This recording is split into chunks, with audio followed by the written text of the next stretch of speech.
99. dersi Sünen-i Tirmizi'den. Elhamdülillahi Rabbil alemin ve salatu ve selamu ala seyyidina seyyidil enbiya vel mursalin ve ala alihi ve sahbihi ecma'in. İmam Tirmizi rahmetullahi aleyhin Peygamber Huda aleyhisselamın cehennemin hakkında o dünyanın gıyçılıkları neyem olacak? Şu hakkında Peygamber Huda aleyhisselamın aydan keplerini yığınağını bir başından barıyadık ki ortada bir olokan gurrun geldi. O da neymiş şu oldu ki erteki kıyamet günü cehennemden bir bölük o çıkacak. Onu kaminen nar, cehennem bir bölük o çıkacak. Cehennemden öyle bir olokan bokurduk yalak. O şu cehennemin oradaki bir olokan bokurduğa mengdeş. Şun iki tane gözü olacak, görecek, iki tane kulağı olacak, eşecek ve hem dili bolup ketmeyecek. İnni vekkiltu ala thalâthemin, 3 adamdan çirim, 3 cemaattan çirim ben mahsus, şolan başlarına bela bolup tönkölüm diyecek. Avuknemul bi kulli cebbarin anidin, her bir sitemger, zalim, onun hakkını ip veren adam, o bir de kümmeli ve bi kulli men da'a me'allahi ilahen akhar. O diyor ki Allah bilen başka bir ma'buda tığınıya, başka bir ma'buda ibadet etiye. Ki inşallah bunun da açıklaması gelir. O üçüncüsü ne var? Musavvirun molli. Akıl çekkiyeller. Öten akşam ne kadar tevzihatlar şu hakkında verdik. Bu gece ikinci de gurrumuz şol akılın hakkında. Öten akşam basit tevzihat geçti. Şimdi bu gece gurrumu değil, iki cihetten, iki cembeden inşallah taala açıklamalılar. Türkmen Sehran Olokon gumrahiyetinin tebabi. Bu belki tarih-i İslam'da Olokon gumrahinin tebabi ne mi? Şu Huda Teala bilen Peygamberin aydanını her kim öz kellehine uğraşınacak oluyor. Şu Olokon gumrahi. Şu tadan Peygamber Huda aleyhisselam aydıptır ki Yahudiler 71 bölük bollu. Ya Mesihiler 72 bölük bollu. Men ümmetim neçe bölük olacak? 73 bölük olacak. Yani hesap etsen aman o derya kenarı gittin bir giyin meydan 73 tane bölük cemaat var. 70 üstünde adana ediliyor. 70 üstünde tekbir ediliyor. 70 üstünde cemaat hacca ediliyor. Arada tutuluyor. Namaz okuyuluyor. Takkalı göberiliyor. Nikah ediliyor. Toy tutuluyor. Peygamber Kudaysa ne yaptı? 72'de cehennemi için deyiptir. Fakat bir cemaat necat tapacak deyiptir. Onu ya Resulullah haydi cemaat men bilen yaranımın yolu. Şimdi Peygamber Selam'ın namaz okuyuşu. Her bir namaz kabuller. Peygamber Kudaysa arada tutuşu. Her bir arada kabuller. Peygamber Aleyhisselam'ın zikretçi. Peygamber Aleyhisselam'ın nikah etçi, toy etçi, yağ tutçu, tayman tutçu. Oğlancık dünya gelenine hoş oluşu. Şuna meneş hayta bir işe geliptirle, şuna öyle düşünmektik. Peygamber Aleyhisselam'ın yaralarına öyle düşünmektik. Şol hak cemaatın alameti ki ona bir ne diyet? Ehl-i sünneti vel cemaat diyecektir. Türkmen Saray'da da şeyle. Türkmen Saray'da ihtilafatından hem rişo banyadı nemeden her kim Kur'an'ı Peygamber Aleyhisselam haydanını öyle aydınla uğraşınacak oluyor. Her bir cemaati keşfette şu cemaatin iyi gumrahiye var ya. Velhamdülillah mantıkada ehli hak var. O şu ehli hak Kur'an-ı hadisi Hanefi mezhebe uğraşıncalı. O ne mi deyip? Şimdi 1400 yıl Kur'an düşünüp getirtirler. Şunun düşünsüne oraya Kur'an düşünmeli. Şunun düşünsüne oraya dini düşünmektik gerek. Akidin hakkında da şu atın Türkmen Saray'da ne kadar hak kutahileri var ya, ne kadar hak kemçilikleri var ya, ne kadar ölüleri akılcı ayrışıptır. Yoksa iki keplete kadim yollayanlar biliyor musun? Kadim yollayan sen amanı 30 yılının evvel, aslında sen şu at 55-60 yaşlarından sonra şunun hemmecekleri aydar. Her evde akıl olsa namaz doğru deyip avvallan eşitlik verin de dakayım şu. 60 yaşlarından sonra avvallan kadim yol, avvallan aydılıp verin oradan. Ama indi bugün kun öyleri giriptir. Akıl ortan kıblan tarafında du. O bereket yedi deyip du. Maşinle tallak koyupturlar. Dükkanına valla kıtır koyupturlar. Tamam şundan. Hem mesela neymiş o kadim yolun el çekiptirliyor. Kadim yolun at kalıqlı kadim yolun tertibi aradan müteessifana çıkıp barıptır.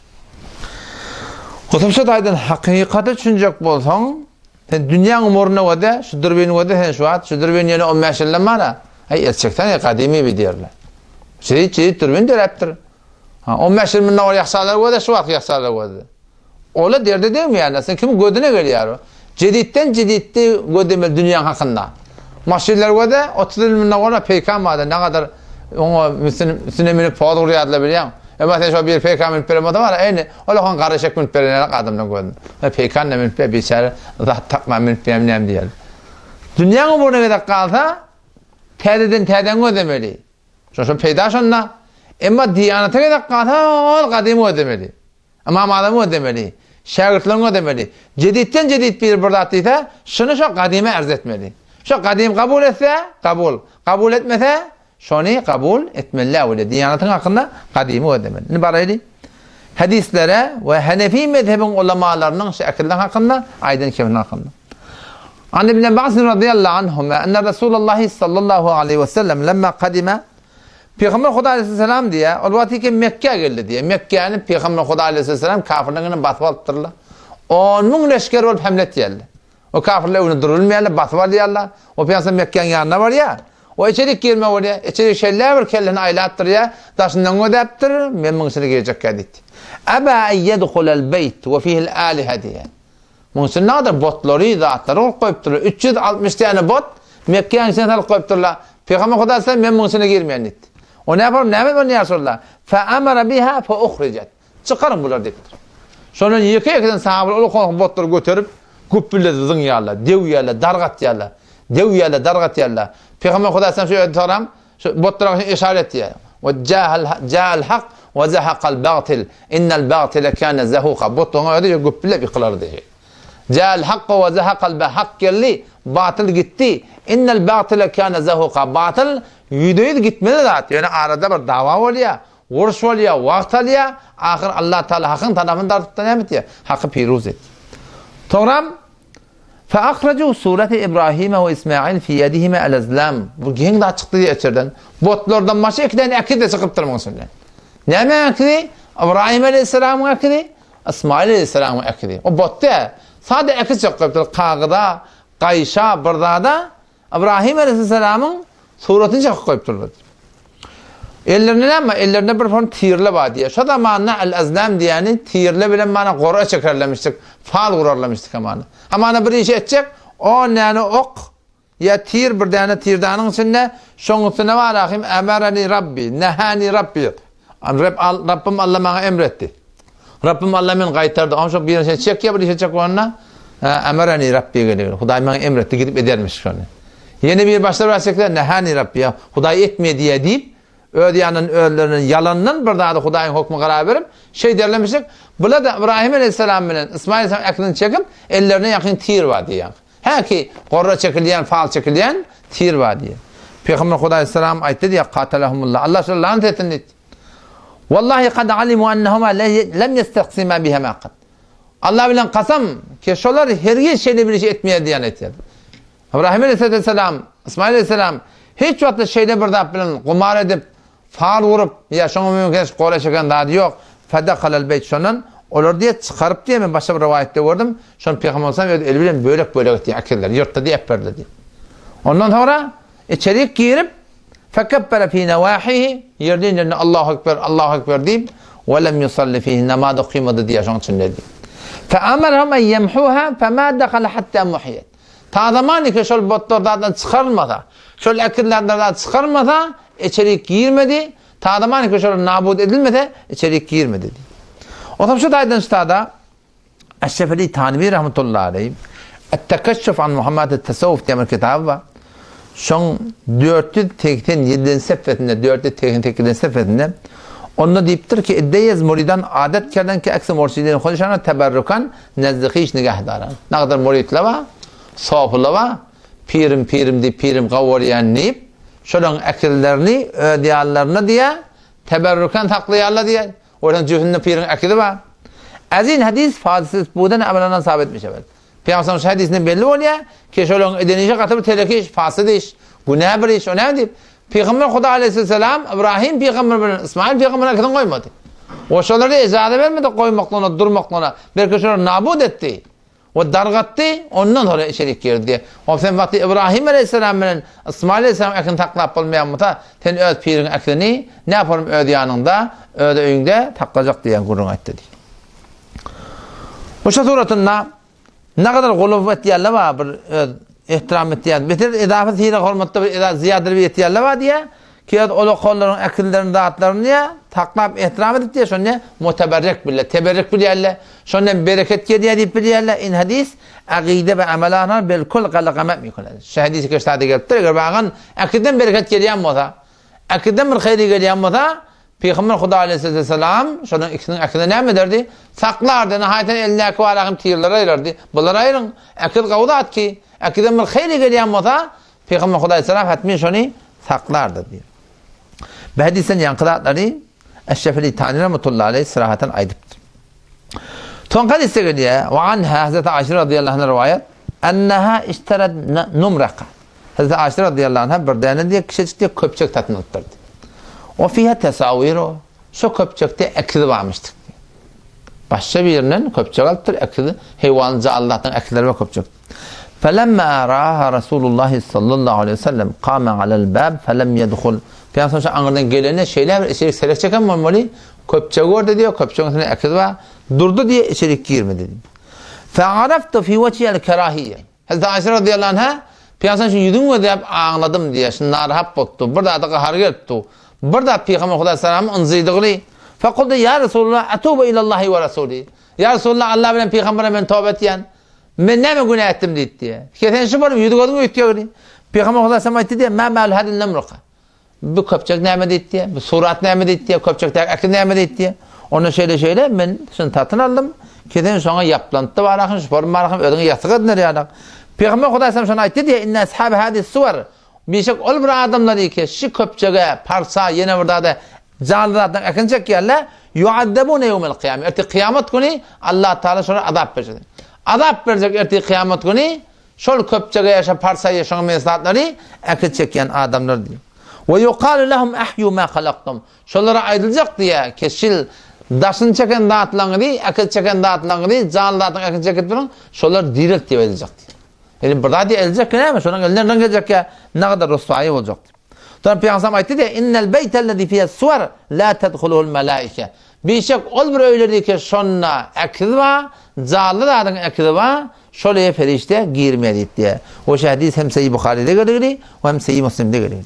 İndi hobbe sahih hadis hadisten istilal şahsiyet hakkında yok dedik da. Etenna Allama Muallidi Hayr rahmetullahi aleyhi diye kalet Tibiyo Tibi rahmetullahi o da muhaddisten biri.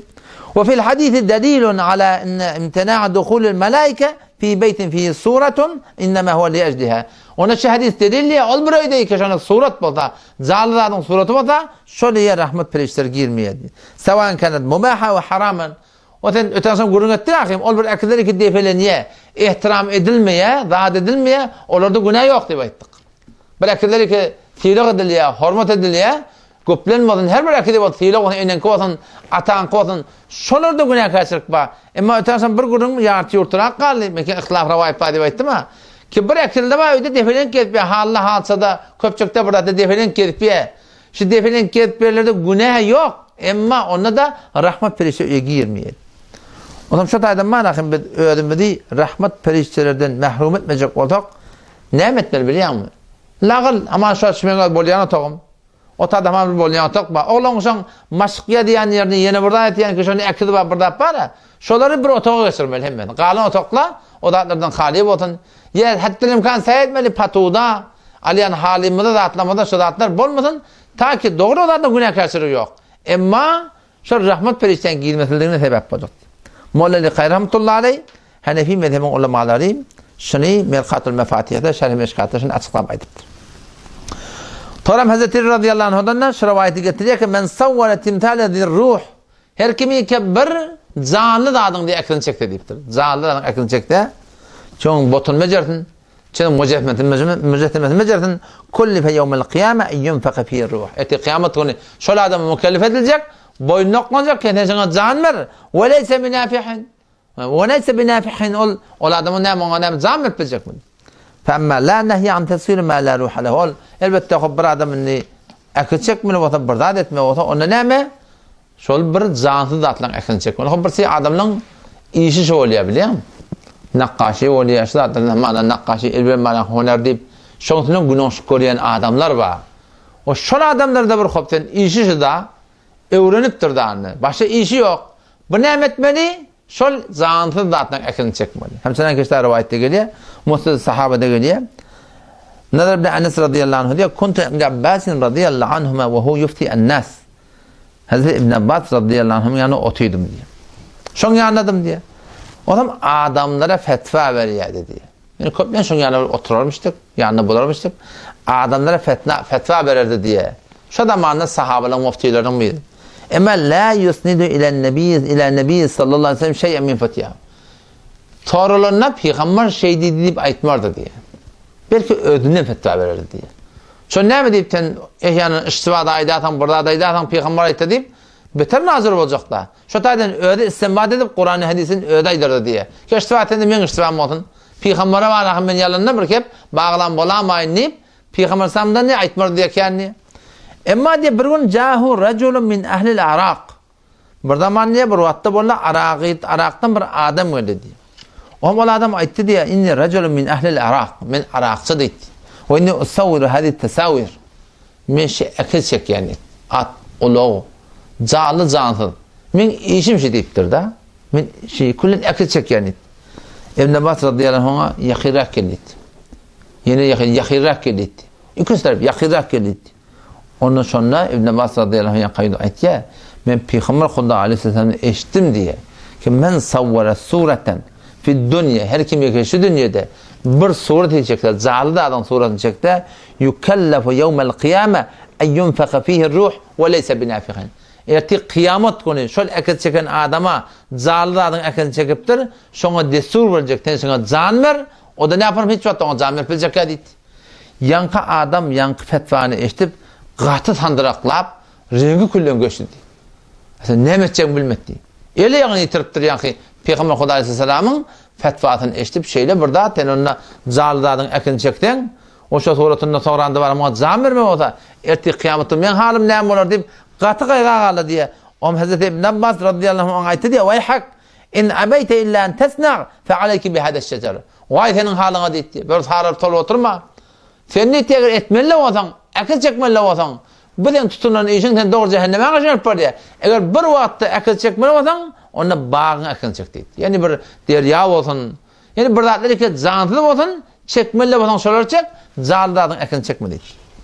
O şadaydan bir ayet sene ayakta, Hanefi mezhebinin ulamalarının kitabına geliptir ki, illa mekun buddun, eğer sen mecbur olsan akıl çekmek, işin şu, kesmin şu, hop, bu da bir haram da hatta bir etedi vermeli. Ona diye fe aleyke bidimtel eşyar. Ona her şey cansız zatla mualakın. Nemen çekmeli, akıldan çekmeli. Bağ olsun, cengal olsun, derya olsun, taymul olsun. Şuna mühendeşmen cansız zatla akıl çekmekliğe ecada bağırana istiyor. O şu suratında Peygamber Huda Aleyhisselam başta hadisini getiriyor. Şermanil Asar'da Hanefi mezhebinin kitabında ki Cebrail Huda Aleyhisselam ayetti diye ki inna la nedhulu beyten fihi suratun. Her bir öyle akıl olsa biz oraya girmeye tibet ediyor. O yine işte adam Şermani Asar'da İmam Tahavi rahmetullahi aleyhin kitabı, Hanefi mezhebinin ulemalarının kitabı, o Karın Sabah'ın da kitabı. فَاَمَّا مَا كَانُ يُوْتَعُ وَيُمْتَهَنْ وَيُفْرَشْ فَهُوَ خَارِجٍ مِنْ ذَلِكَ. Ama o da der ki şuna ihanet ediliyor. Akılları var, ihanet ediliyor. Zağlılardan akıllı. At ulak yine burada tarlarda var ya. İhanet ediliyor, o yadılıyor. Ona var akım bir ihtiram ediyor. Defelen ketbe فَهُوَ خَارِجٌ مِنْ ذَلِكَ. Onda bunlar günah kaçırık yok diyor da.